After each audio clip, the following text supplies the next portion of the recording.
você tem que lutar. Não. Seja alguém carinhoso ou carinhosa. Tenha paciência. Entenda que aquele paciente não queria estar naquela situação. Aquilo pelo qual ele está passando é algo que ele não gostaria de ter.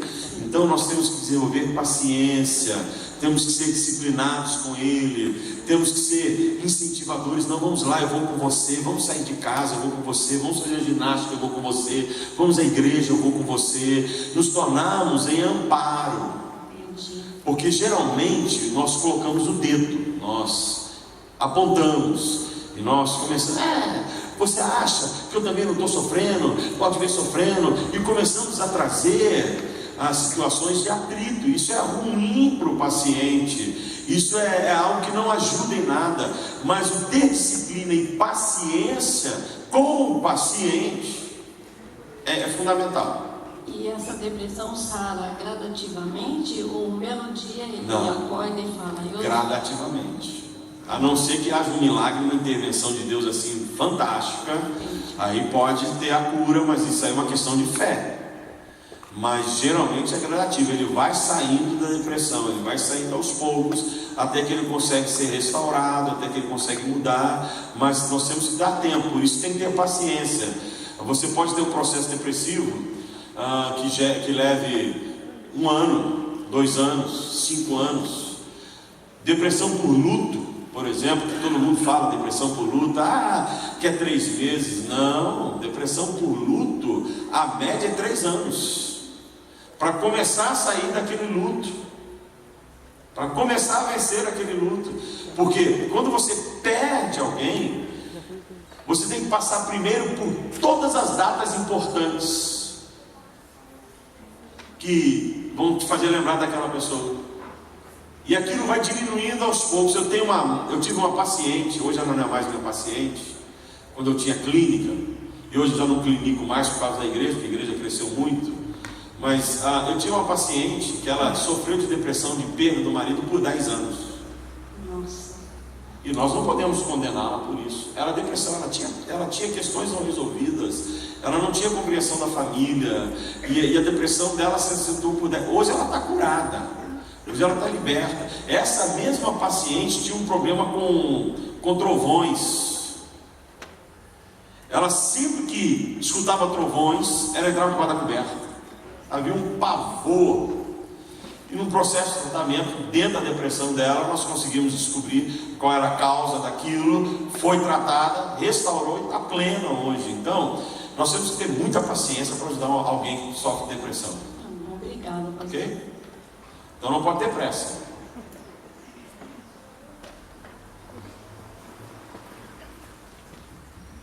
A depressão e o distúrbio bipolar tem alguma relação, tem alguma diferença? Tem. Depressão é depressão, distúrbio bipolar é distúrbio bipolar.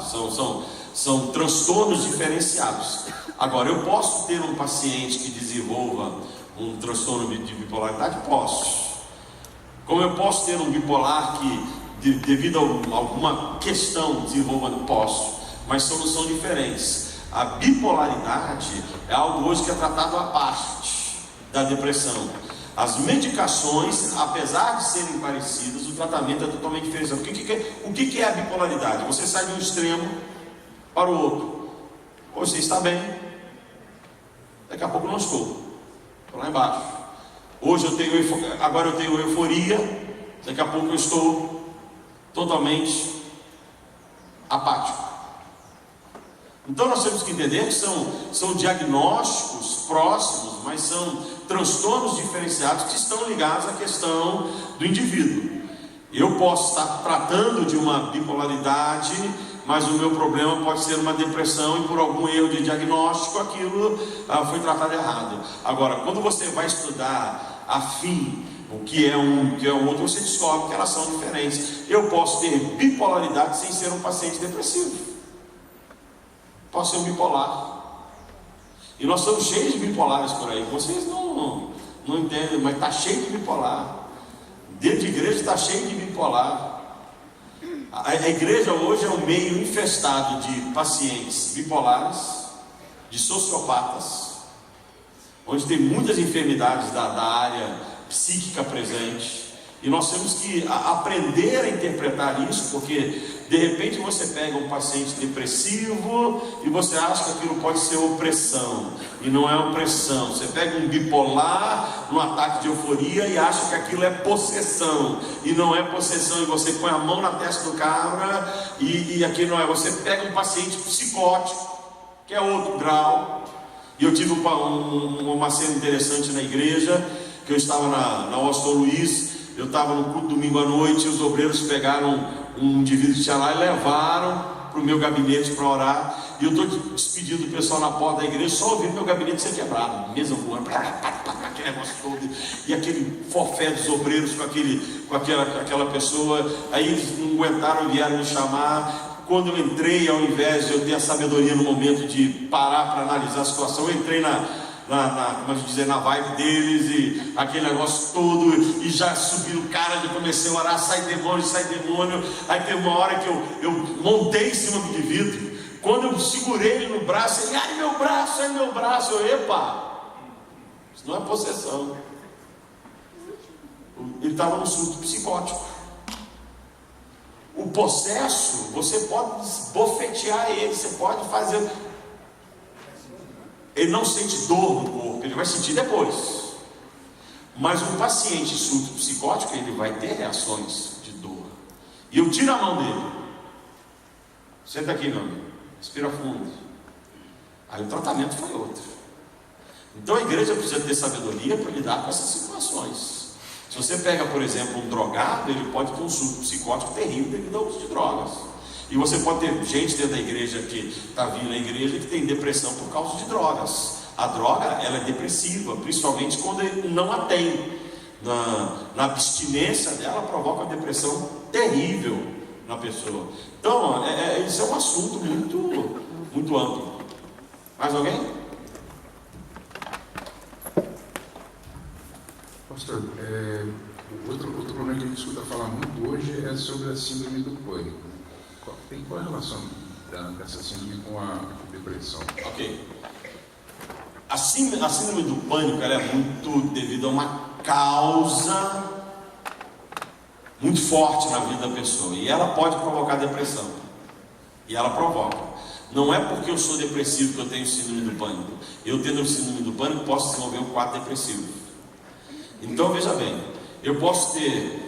O que é o síndrome do pânico? Na verdade hoje chama-se transtorno de pânico.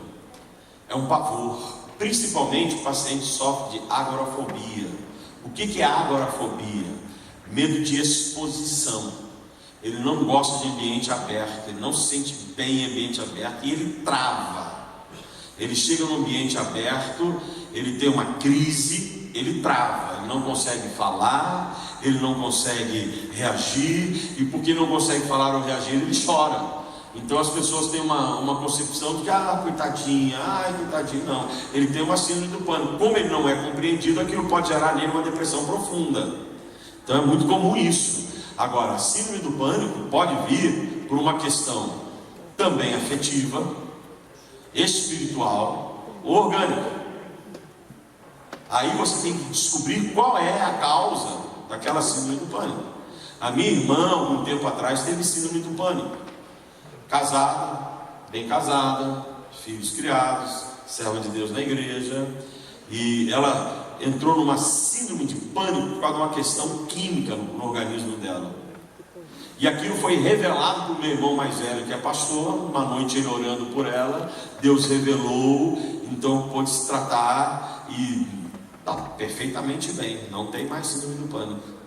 Então elas podem caminhar juntas. Eu diria que elas podem, uma pode desencadear a outra.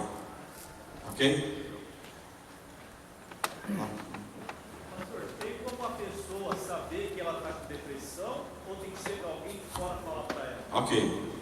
Você já viu o bêbado dizer que ele está bêbado? O cara está caindo, o cara está bêbado. Você fala, você está bêbado? Não estou bêbado não. Estou bêbado não. O paciente depressivo é a mesma coisa. Não, eu não tenho nada. Me deixa. Essa coisa toda me deixa, eu não tenho nada. Ele quer fugir. Porque ele aceitar um diagnóstico de depressão, É terrível para ele mesmo, porque mexe com o sentimento e mexe com a questão de autoestima. Então, geralmente, o paciente depressivo, quando ele vai ao médico, é porque alguém o está levando. Ele vai para a terapia porque alguém está levando. Mas ele mesmo diz que não tem. E é comum ele chegar no consultório, quando você começa a fazer as perguntas numa anamnese para fechar um diagnóstico, o paciente diz assim: doutor, eu não sei por que eu estou aqui, porque eu não tenho nada. Aí você começa a perguntar: mas tá aí? Não, doutor. Aí a pessoa, de repente, ela desaba na sua frente, ela chora, ela abre o coração. Então, geralmente, eles não admitem cristão. Geralmente, alguém de fora viu a mudança de humor, viu a mudança que aquela pessoa está comendo mais, está comendo menos, está dormindo mais, dormindo menos, começou a perceber. E quem já teve depressão, ele tem uma facilidade de ver que o outro também tem. Quando você tem uma enfermidade, você fica mais atento. Já perceberam isso? Meu filho mais novo, esse aqui, teve uma paralisia facial uma vez. Eu estava em casa e ele: pai, a Coca-Cola está salgada. Eu falei: epa, esse menino está com paralisia facial. Você levou ele no médico, no samaritano, o médico olhou, falou: pois não. Eu falei: olha, eu trouxe esse rapaz aqui porque eu acho que ele está com paralisia facial. Quem é o senhor para diagnosticar alguma coisa? Doutor, você pode olhar, por favor? O médico olhou e falou assim: realmente ele está. Como é que o senhor sabia? Eu falei: porque eu também já tive paralisia facial. Então você fica mais atento, porque você sabe quais são os sintomas. Então, eu, como já tive depressão, quando bato o olho em alguém, eu converso com alguém, falo: depressão. Agora, o paciente em si, ele não aceita e não identifica. Tem uma dificuldade, a não ser que ele tenha um grau de conhecimento elevado sobre o assunto, em que num determinado momento vem uma luz e diz: eu acho que isso é depressão, eu vou procurar ajuda. Aí é diferente.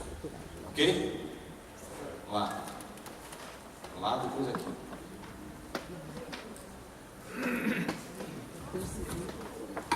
Pastor, na verdade são duas. A primeira é como que a gente diferencia a tristeza de uma depressão branda.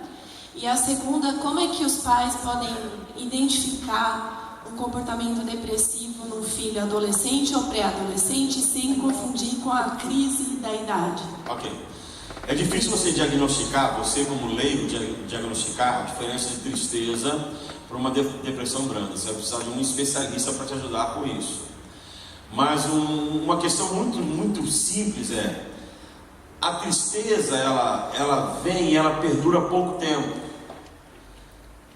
Geralmente uma semana, 2. Quando começa a passar de 2 semanas ou de 1 mês, você tem que começar a ficar preocupado. Aí você procura socorro, porque aquilo está se estendendo demais.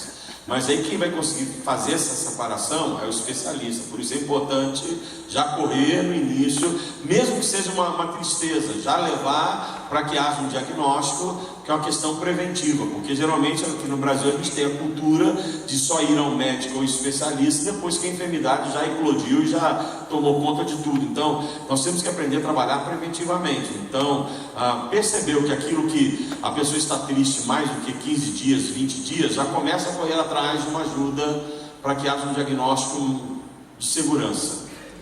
No adolescente são as mudanças comportamentais, principalmente mudança comportamental de relacionamento, quando ele começa a se fechar mais, quando ele começa a ficar mais tempo dentro de quarto, quando ele não quer saber de convívio social. Então você tem algumas coisas assim que vale a pena você observar, porque o adolescente, ele é na verdade um vulcão em erupção. Ele está explodindo tudo, os hormônios dele estão explodindo, então ele quer abraçar o mundo, ele quer fazer tudo, ele tem uma força, ele tem algo assim que o joga para frente, que o impulsiona.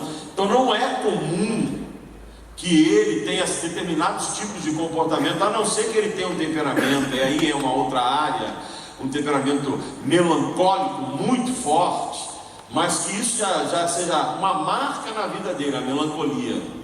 Mas é uma questão temperamental. Mas se ele não é um melancólico, mas é sanguíneo, colérico, ou mesmo fleumático, e de repente ele teve uma mudança radical, e aquilo perdurou demais, comece a averiguar isso, a analisar isso, porque a mudança de comportamento adolescente para down, para baixo, dificulta. Então você tem que estar sempre, por isso que pai e mãe tem que estar ligado em filho, pai e mãe tem que andar com o filho. Sabe aquele versículo da Bíblia que diz: ensina a criança no caminho e não o caminho, mas no caminho. Ande com teu filho, esteja próximo do filho, converse. Às vezes ele está passando por um momento difícil de um namoro, às vezes está passando por um momento difícil na escola, às vezes está sofrendo um bullying, e hoje é outra realidade que os nossos jovens não sabem lidar com bullying, porque nós que somos mais assim, acima de 40 anos, quanto bullying nós tivemos na vida? E vencemos, gente. Verdade. Vencemos ou não vencemos? O bullying era algo presente na nossa infância. O gordo, e nós vencemos. Hoje não, coitadinho, sofre de bullying, e é um negócio assim, e isso aí é uma outra discussão que a gente pode ter. Mas é você estar atento à mudança de comportamento e à mudança de relacionamentos que ele pode ter. Ok? Lá? Enquanto eu vou lá, pastor, deixa eu aqui. O senhor disse procurar um especialista. Jesus. Quem devemos procurar? Cortou tudinho, você tudo. Fala de novo. O senhor disse de buscar e procurar um especialista. Além de Jesus, é lógico. Quem nós devemos procurar e qual é a ordem? Um psicanalista, um psicólogo ou um psiquiatra? Primeira ordem, psiquiatra. Ou neurologista. Por que psiquiatra ou neurologista? Porque eles têm uma capacidade e uma formação para poderem diagnosticar se a questão é orgânica, se é uma disfunção, se a questão é afetiva. Então, é um médico, o médico. Psicólogo e psicanalista não são médicos, eles são terapia de apoio. Então, é procurar o médico para que haja um diagnóstico. Esse médico fará um encaminhamento. Pode ser um encaminhamento para um psicólogo, se ele entender que aquilo é uma questão comportamental. Para um psicanalista, hoje abre-se mais, mas o pessoal tem um pouco de resistência com o psicanalista, que acha que o psicanalista trata de louco também como psiquiatra, e não é.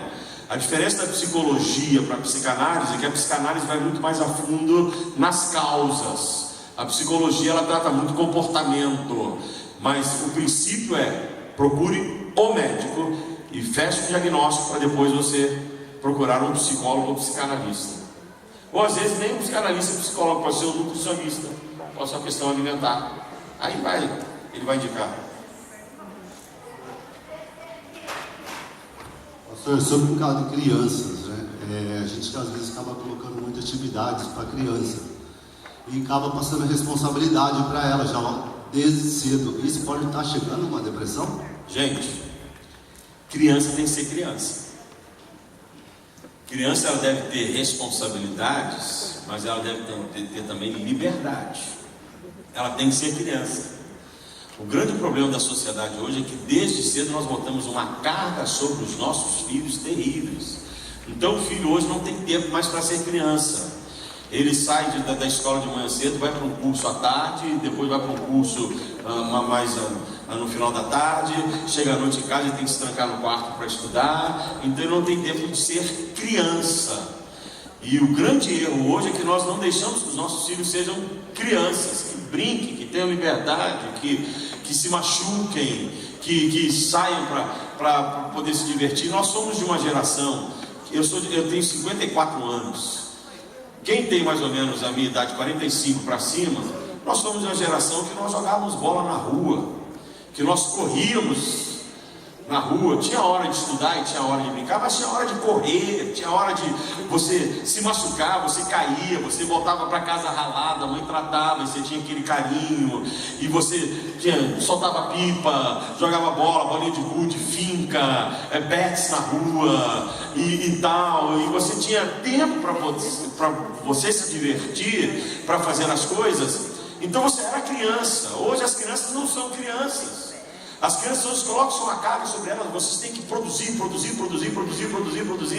têm que estudar. A criança não tem tempo para brincar, a criança não tem tempo para ir para a rua, não tem convívio social. Aí chega domingo, a criança não quer vir na igreja, porque ela está tão cansada que ela quer dormir até mais tarde. Aí o pai briga, que a criança tem que ir para a igreja, e aquele negócio, e a criança entra numa neurose ampliada. Porque neuróticos todos nós somos, mas existe uma neurose ampliada, e aquela neurose pode virar um transtorno obsessivo, e aquele transtorno virou uma psicose, aí vai desenvolvendo as doenças psíquicas que possam existir e tal. Mas nós temos que estabelecer e ter equilíbrio com os filhos. Você vai ter hora de brincar, você vai ter hora de estudar, você vai ter hora de cumprir com as suas responsabilidades. Você tem que aprender a arrumar a tua cama, mas você também pode brincar, você também pode bagunçar. Então, a palavra com criança é equilíbrio. Tudo que é aquém ou além faz mal. Eu tenho que ter equilíbrio com os meus filhos e lembrar que meu filho é criança, que as crianças da igreja são crianças, que eles têm que viver a infância deles e não ter a infância cortada, porque hoje, respondendo a pergunta minha ainda, uma das coisas que tem trazido depressão às crianças é que elas são alijadas da infância delas, elas não podem ser crianças, por isso que querem ir para casa de vó. Porque alguém disse certa vez que eu me torno um bom pai e uma boa mãe quando viro o vô e a avó, porque eu já aprendi a lição da vida. Aí vamos para casa de vó, porque a avó dá liberdade para ele brincar, para ser criança. Chega lá, a avó tem um doce, chega lá, a avó tem um carinho, coisa que ele não tem dentro de casa, e deveria ter dentro de casa, e a avó ser apenas mais um motivo de alegria, e não a avó ser o único motivo de alegria daquela criança. Então, nós temos que procurar ter equilíbrio, e não cairmos nessa roda viva que a sociedade tem imposto, nessa questão que tem cobrado cada vez mais. A cobrança é o mal do nosso século. Não dar oportunidades para que a pessoa seja quem ela é tem trazido sérias dificuldades na vida das pessoas, ok? Deus abençoe, porque meu relógio aqui já me apontou, já disse, acabou, você pode parar. Sim.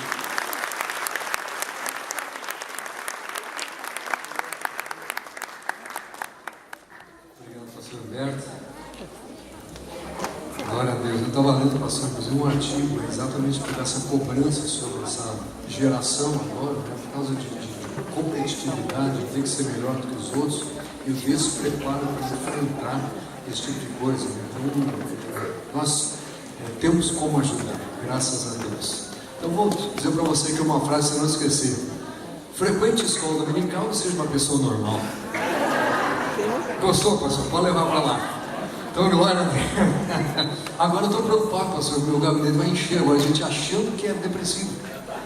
Não, porque o pastor falou aquilo lá é sintoma, então preste bem atenção naquilo que não é, viu? Tem muita coisa que se resolve aí na base da oração, na base da comunhão com as pessoas, e é isso que a gente tem incentivado os irmãos a fazerem, e vamos continuar fazendo. Glória a Deus, amém.